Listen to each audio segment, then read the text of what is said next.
Howdy, I'm Robert McKay. The channel is Whiskey for Beginners. I'm going to tilt the phone a tad. There, now I'm not chopping off the top of my head, and my hair is kind of a mess, but it's acceptable to me. And I'm going to try to keep looking over here at the lens. Now, to you, I'm pointing straight at you, but I'm actually pointing at the end of the camera.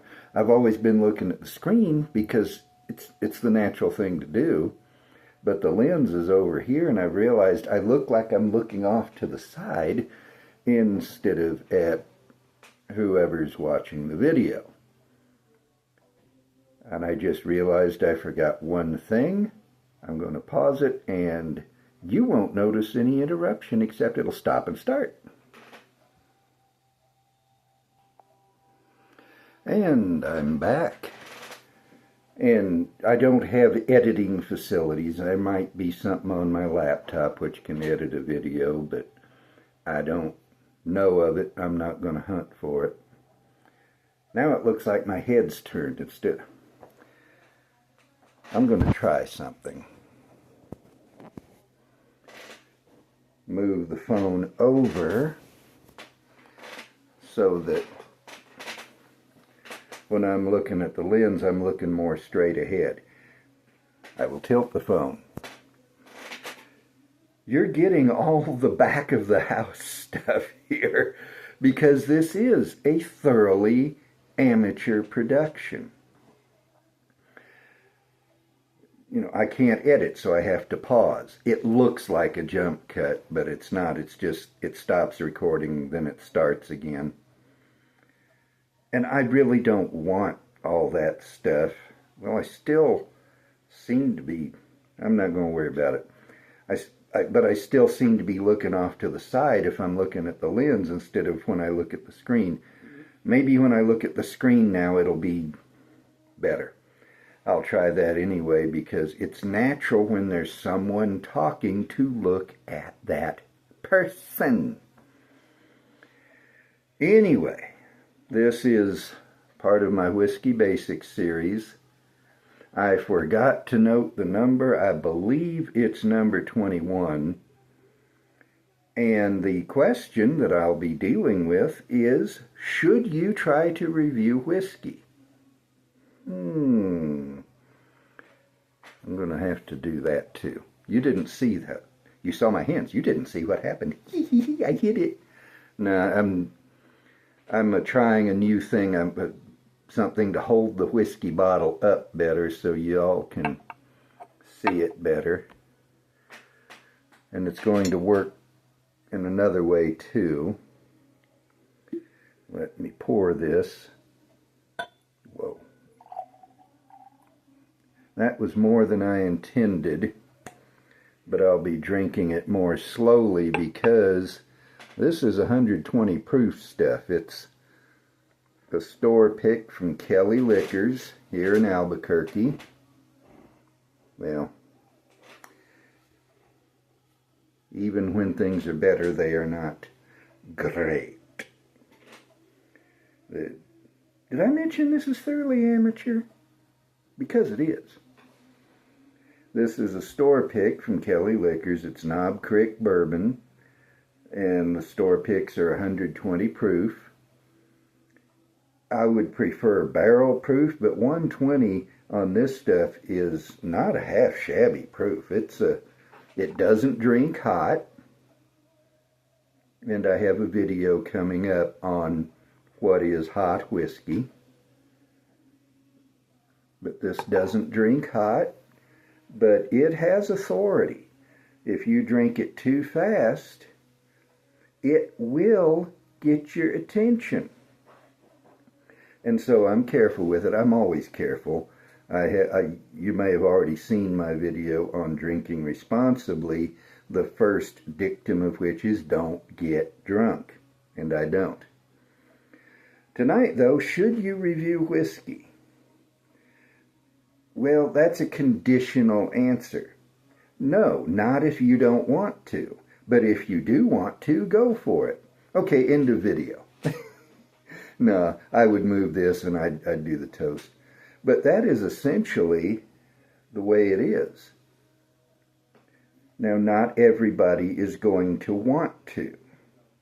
Of all the people who drink whiskey in the world, only a few of us have channels on YouTube. Only a few of us do reviews on Distiller.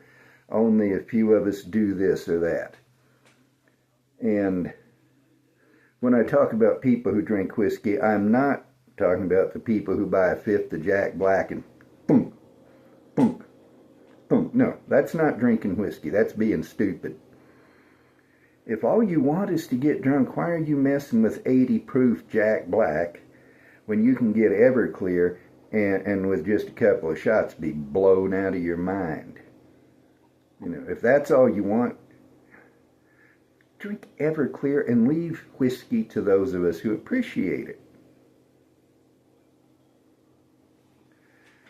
Well, I was going to say I'm still not sitting right, but I think I can switch my chair around just a hair. But some of us, for whatever reason, get involved in whiskey. We like it. We want to tell others what we find. And after you say, you know, I started drinking whiskey, it's pretty good. Well, what else is there to do except either sit back and be done with it or begin reviewing whiskey? And some of us do that. Now, there are a lot of whiskey channels which are nothing but, I say a lot, I don't know if there are a lot of whiskey channels.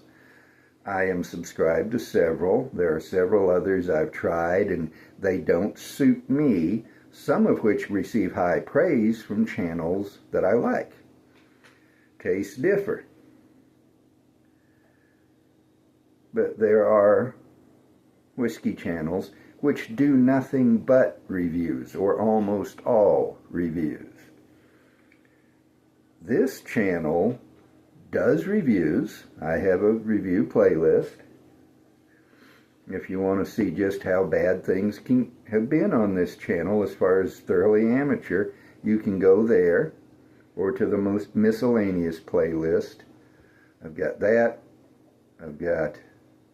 Okay, I knew I had 4 channels, but Sippin' and Talkin' is recent, and it's all this recording setup. But you can go look at the miscellaneous or the reviews, and you can see just how thoroughly amateur the channel has been. I'm rebuilding, as I've mentioned, the Whisky Basics, and so it's going to be all not high quality, but it was here, now it's higher quality. And there are channels which do reviews. There are people who write reviews online, whether in a large forum like Distiller, or simply in a MeWe group, or a Facebook group. If you're on Facebook, that's your choice. I won't jump on you about it, but I left there several years ago. I have no regrets. I wound up in jail a couple of times for nothing. I've never wound up in jail on MeWe. They don't have jail on MeWe. So if you're tired of being in Facebook jail, dump Facebook and come to MeWe. I'm there under my right name, Robert McKay, not the name of the channel. And of course I have other interests besides whiskey too. But I started drinking whiskey in 2001. Well, maybe the glass won't be showing anymore. And after a while, you know, I would ask questions. I would say, you know, here's what I have, here's what I think of it, what do y'all think? I used to watch a ton of reviews on YouTube. And after a while, once I got over, and I've done a video on this, I've already uploaded it.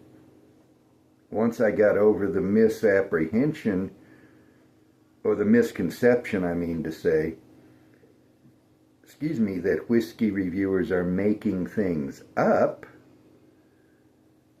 then I realized, I could, at least on a basic basis, write a review now and then.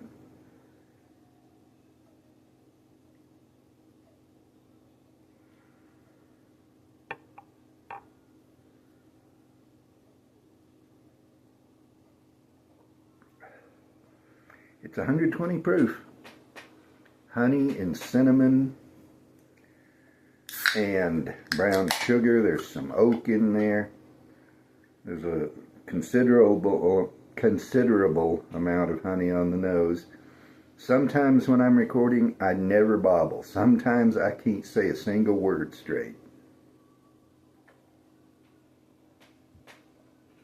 And it seems like I babble the most on words that are the most a part of my working vocabulary.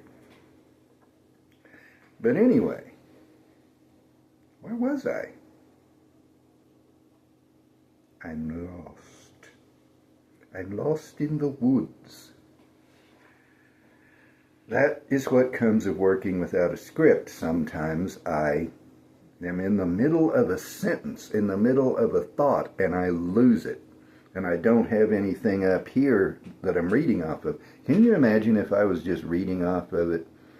I preach from a manuscript, and I can look down, get the next few words, look up, say them, and back and forth. And, if you're accomplished at it, as I became, once I started doing it, you can appear not to be just reading, and you're still talking to the people.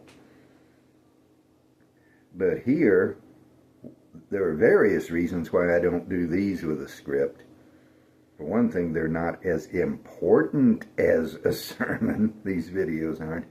And for another, where would I have the script?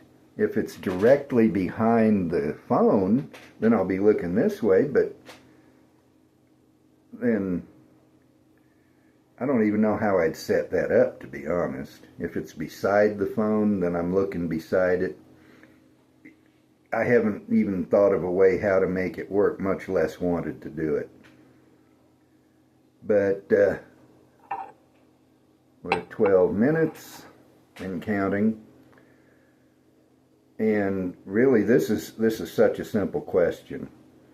If as you go along, you find that you want to do reviews, and you are articulate enough that you can do it without sounding like a dunce, and there are people online, whether writing or doing videos, who are about as articulate as a granite boulder.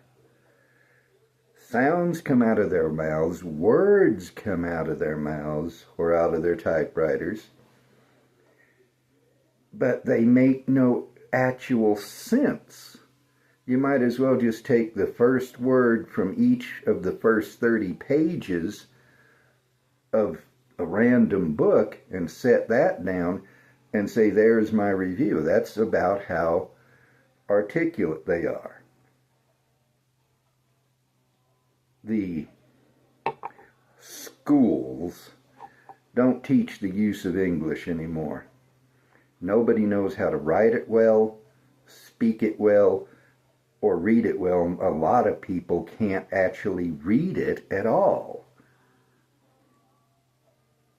There are people who will look, and I'm not joking, this is from everyday life where I work. There are people who will look at a sign that says very clearly, buy 2, get 2 free. They'll bring 2 to the register and want 1 free. No, that is not what the sign says. Just the other day there was a sign, 10 for $10. Somebody wanted less than 10 but the same price. No, it's 10 for $10. And I said these were examples of people who can't read. It could just be examples of people who are trying to scam the store. But at any rate, If you're one of those people who just cannot communicate in English, and to communicate means you take your ideas and put them forth in a way that others can understand them, on the Rhyme Network back in the 90s, back when BBSing was big. Mark Zuckerberg was just a kid. There was a guy in the Rhyme Writers Conference who said something, I don't remember what, and I responded to what he said. He got mad. He said that wasn't what he meant. When I finally got him to tell me what he meant, it literally was the exact opposite of what he had actually said. And this guy claimed to be a writer. If you're that poor at communication, then no, you shouldn't do reviews. But if you can communicate what you're getting from the whiskey in a way that people will understand, and you want to do it, then fine, go for it. Set that aside. Tupshida.